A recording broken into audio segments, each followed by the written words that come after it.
சேலத்தில் சிறு கனிம நிலத்திற்கான புதிய வரியை ரத்து செய்ய வேண்டும் என்பன உள்ளிட்ட கோரிக்கைகளை வலியுறுத்தி கிரஷர் ஜல்லி உரிமையாளர்கள் வேலைநிறுத்த போராட்டத்தை தொடங்கியுள்ளனர். கூடுதல் விவரங்களோடு இணைகிறார் எமது செய்தியாளர் குமரேசன். குமரேசன், எவ்வளவு வரி இதற்கு முன்பாக இருந்தது, இப்ப எவ்வளவு வரி விதிக்கப்பட்டிருக்கிறதாகவும் என்ன பாதிப்புகள் இருப்பதாகவும் கிரஷர் ஜல்லி உரிமையாளர்கள்லாம் சொல்றாங்க? விவரங்கள் என்ன?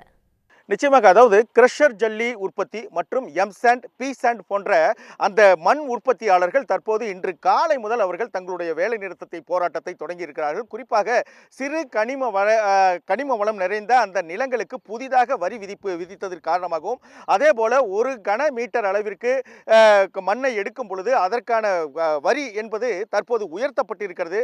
குறிப்பாக கனமீட்டரில் இருந்து அது டன் கணக்கில் அந்த வரியை நிர்ணயம் செய்ததன் காரணமாகத்தான் தற்போது இந்த ஜல்லி உற்பத்தியாளர்கள் தங்களுடைய போராட்டத்தை இன்று காலையிலிருந்து தொடங்கியிருக்கிறார்கள். சேலம் மாவட்டத்தை பொறுத்தவரை இது போன்ற 67 கல் குவாரிகள் இருக்கின்றன. இந்த கல் குவாரிகள் மூலமாகத்தான் ஜல்லி கற்கள், அதே போல எம்சாண்ட் பி-சாண்ட் போன்ற இந்த மண்கள் தயாரிக்கப்பட்டு கட்டிடங்களுக்கும் அதே போல சாலை போக்குவரத்திற்கும் இது உப பொருட்களாக பயன்படுத்தப்பட்டு வருகிறது.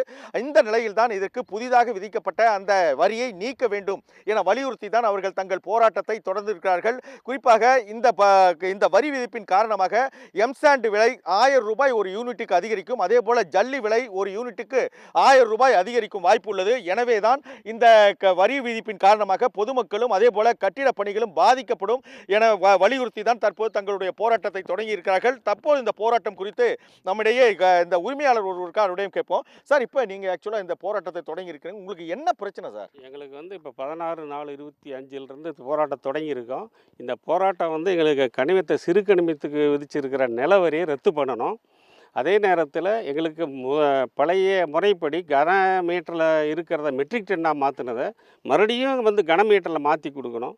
இதனால் எங்களுடைய வாழ்வாதாரம், எங்களை நம்பி இருக்கிற டிரைவர்கள், இதில் இருக்கிற தொழிலாளர்கள், இதில் நிறைய பாதிப்பு ஏற்படுது. இது சேலத்திலே சுமார் ஒரு கிட்டத்தட்ட 70 கிரஷர் ரன்னிங்கில் இருக்குது. பட் இதனால் எல்லாமே மூடிட்டு எல்லா தொழிலாளர்களும் வேலை இல்லாமல் இப்போ பாதிச்சிருக்கிறாங்க. இது மாதிரி தமிழ்நாடு முழுசும் எடுத்தால் ஒரு 2500 கிரஷர் இருக்குது. எல்லா கிரஷர்லையும் இதே பிரச்சனை. இதை அரசாங்கம் ஒரு நல்ல முறையில் எங்களுக்கு ஒரு அடித்தளத்தை போட்டு கொடுத்தா நல்லாயிருக்கும். இல்லைனா இதனுடைய வாழ்வாதாரமே கெட்டுரும். இதனால் சாலை பணி, கட்டடப்பணி, வாகன போக்குவரத்து எல்லாமே பாதிப்பு ஏற்படுறது சூழ்நிலை ஏற்பட்டு போச்சு. அதனால் மக்களுக்கு பாதிப்பு ஏற்படுது. இதனால் விலைவாசி ஏறதுக்கு 1000 ரூபாயிலிருந்து 1500 ரூபா வரைக்கும் மறுபடியும் விலையேற்ற வேண்டிய சூழ்நிலை வந்துடும். அது மக்கள் தலை மேலே போய் விடிஞ்சிடும். அதனால் கொஞ்சம் அரசாங்கம் இதில் தலையிட்டு எங்களுக்கு ஒரு நல்ல முடிவு கொடுக்கணும்.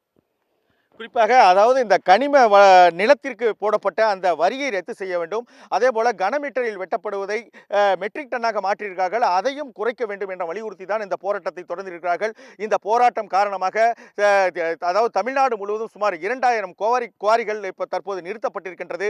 இதில் பணியாற்றக்கூடிய பணியாளர்கள் தற்போது பாதிக்கப்பட்டிருக்கிறார்கள். எனவே உடனடியாக அரசு அழைத்து பேசி தங்கள் கோரிக்கைகளை நிறைவேற்ற வேண்டும் என்பதுதான் இவருடைய கோரிக்கையாக இருக்கிறது. விவரங்களுக்கு நன்றி குமரேசன்.